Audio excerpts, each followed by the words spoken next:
Max Verstappen following up his game-changing back-to-back F1 Grand Prix wins by winning a GT race on the epic Nurburgring Nordschleife was not just a brilliant and slightly surreal achievement, but it also told us a huge amount about Max as a driver and about what he might do next. 2 weeks after going through the slightly complicated process to get his permit to race in the top class of the Nürburgring's NLS Endurance Series, the reigning F1 champion was let loose in a top-spec GT3 Ferrari 296 in the colours of his Verstappen.com team for his first proper real-life sports car race, and he dominated it. From third on the grid, Verstappen sliced between the front row starters to take the lead into the first corner and never looked back. Traffic, pit strategies, and the code 60 slow zones used to tackle incidents around the extraordinary 25km track through the forest can make absolutely accurate pace comparisons hard in Nordschleife races, but not in this case.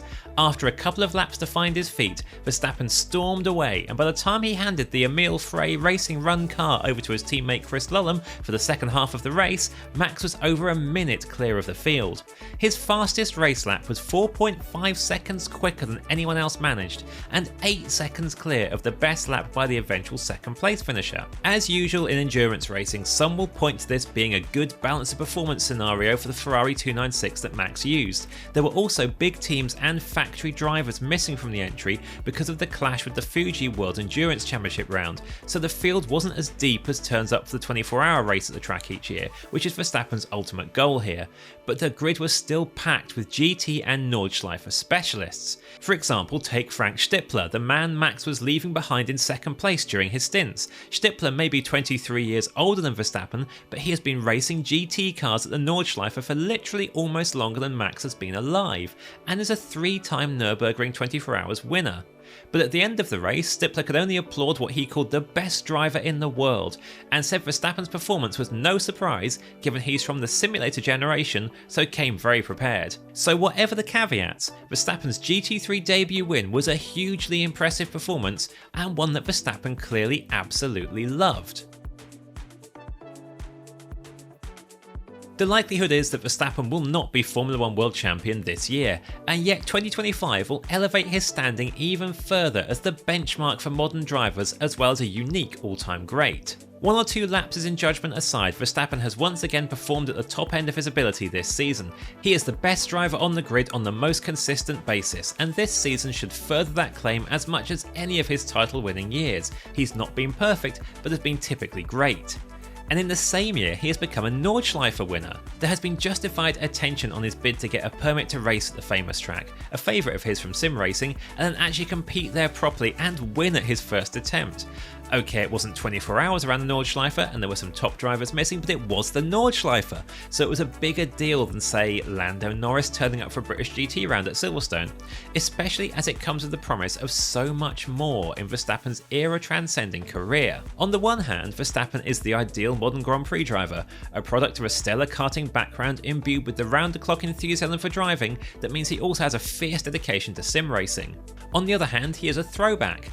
F1 driver is his job, but he is not pigeonholed as a single-seater specialist. He is a committed, passionate racer who wants to drive to satisfy his own interest in driving. The upshot is the best F1 driver in the world is taking busman's holidays to the Nordschleife and racing on arguably the world's most famous, fearsome racetrack. The unique, impressive reality of that really shouldn't be underestimated. Verstappen's drive and enthusiasm for racing is extreme even among his peers, rivaling that of Fernando Alonso. The two drivers share an undying love of driving and a strong mutual respect. Ask either who is the best in F1, besides themselves, and they would probably say the other. What's different about Verstappen though is he has no reason to be doing this other than enjoying it, and there's a clear contrast here to what Alonso did during his extracurricular activities. Alonso entering the Indy 500 in the middle of an F1 season and Le Mans 24 Hours the next was part of a very serious bid for the Triple Crown. It would be wrong to put Verstappen doing more German Endurance Series races on the same level as that, but at least part of what Alonso did must be put down to a desire for personal glory. F1 wasn't working out for him at the time. He could see his tally of world titles being forever stuck on 2 as certain peers racked up more and more, and he wanted to prove he was the best in the world in another way. Verstappen might end up doing the same thing, but it can almost happen by accident, a case of winning something just because he wanted to race something. There's a strong likelihood Verstappen is heading towards having an immense F1 record and then a post-F1 career as a brilliant all-rounder. By any measure, even Alonso's, he would have a strong claim as the best of his generation and maybe the best driver of all time. Verstappen has been very open about these NLS races being the precursor to a bid to win the Nurburgring 24 Hours itself. That falls neatly in a gap in the 2026 F1 calendar between the Miami and Canadian Grand Prix next May, although for now at least, Max is being slightly coy on whether he'll do the 24 Hours as early as next year, pointing out he needs to see how his 2026 F1 campaign is going first. With the massive rule changes and Red Bull switching to its own in-house engine program in partnership with Ford, you can see why Verstappen might want his bosses to be sure he's not getting distracted by extracurricular racing. But you also already get the sense that it's a case of a 2026 Nürburgring 24 Hours bid being very much plan A for Verstappen, and he'd be disappointed to have to postpone it. He's hinted at a few more NLS appearances to prepare for it too. The 24 Hours will be on another level compared to what Verstappen's experienced in the NLS. The major GT racing manufacturers take it extremely seriously. He'll be up against factory drivers and teams from the likes of BMW, Audi, Porsche, Mercedes and more. Unlike Alonso's wide-ranging motorsport glory quest, Verstappen is specifically interested in endurance racing. When asked if he fancied copying Alonso's Triple Crown bid, he dismissed IndyCar and the Indy 500 as something he enjoyed watching but was not keen to race in, but he did highlight the Le Mans 24 Hours as a goal. He calls endurance racing his hobby and does plenty of it online, even sometimes in the middle of F1 weekends. The Verstappen team he lends his name to in GT racing isn't one of those cases of an F1 champion putting their brand on a team elsewhere in motorsport then having absolutely nothing to do with it. He takes a keen interest in how it's going and how its drivers are progressing. His NLS teammate Lullum is typical of the kind of sim racer turned real life racing talent who Verstappen wants to give opportunities to and develop using this project. Lullum drives the Verstappen car in GT World Challenge Europe alongside Thierry Vermeulen, a friend of Verstappen and not coincidentally the son of his manager Raymond.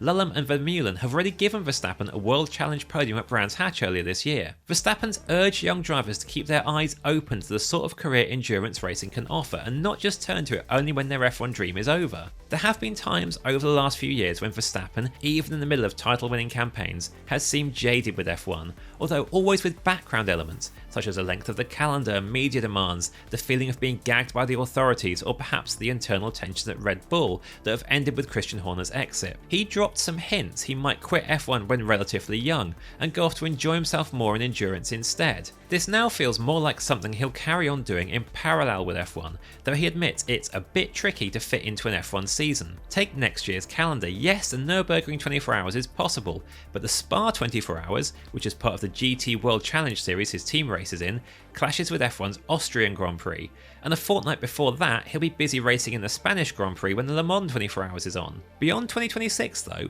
we suspect Max is going to be watching the F1 and WEC calendar announcements very closely, because there's a very obvious door about to open to give him a shot at contesting the Le Mans 24 Hours top class in a complementary program alongside his F1 career, if the calendars align, as they did when Verstappen's friend Nico Hülkenberg managed to fit winning Le Mans with Porsche around his 2015 F1 season with Force India. We mentioned that Red Bull's about to tie up with Ford in F1. Ford is also about to enter the headline hypercar class of the World Endurance Championship in 2027, and one of its technical partners in that project is Red Bull Powertrains. The Ford hypercar program manager is Dan Sayers, who has moved into that role from being program director at Red Bull Powertrains. Ford is running its hypercar program mostly in-house, but with support from organisations including RBPT, and its base near Oxford in the UK is not far from Red Bull's Milton Keynes base. Assuming Verstappen does stay at Red Bull deep into its Ford era, and things go well enough that he has spare time to have a punt at Le Mans too, the Red Bull-Ford relationship is a very logical way to make it all happen. Whether it'll be a Le Mans winning car though is much harder to say. The WEC field is stacked right now. Ford's going up against Ferrari, Alpine, Aston Martin, BMW, Cadillac, Peugeot, Porsche and Toyota, with Hyundai brand Genesis and McLaren on the way too. Ford's on a tight schedule, with its hypercar not scheduled for shakedown tests until next summer, and the decision to run the program in-house, albeit with high-profile helpers, has raised some eyebrows in the sports car world. Ferrari's ultra-successful return to Le Mans top class is a collaboration with its longtime sports car racing partner AF Corsa. Porsche worked with Penske, and McLaren's using Zak Brown's other team United Autosports for its new hypercar effort. So while the idea of Verstappen lining up on a 2027 or 2028 Le Mans 24 Hours grid in a Red Bull liveried Ford hypercar is pretty easy to imagine, it's still going to be a massive step from there to Max actually being a Le Mans winner. But on the evidence of his exploits over the last fortnight on the Nordschleife, Verstappen himself will be a very handy not so secret weapon for any endurance racing team.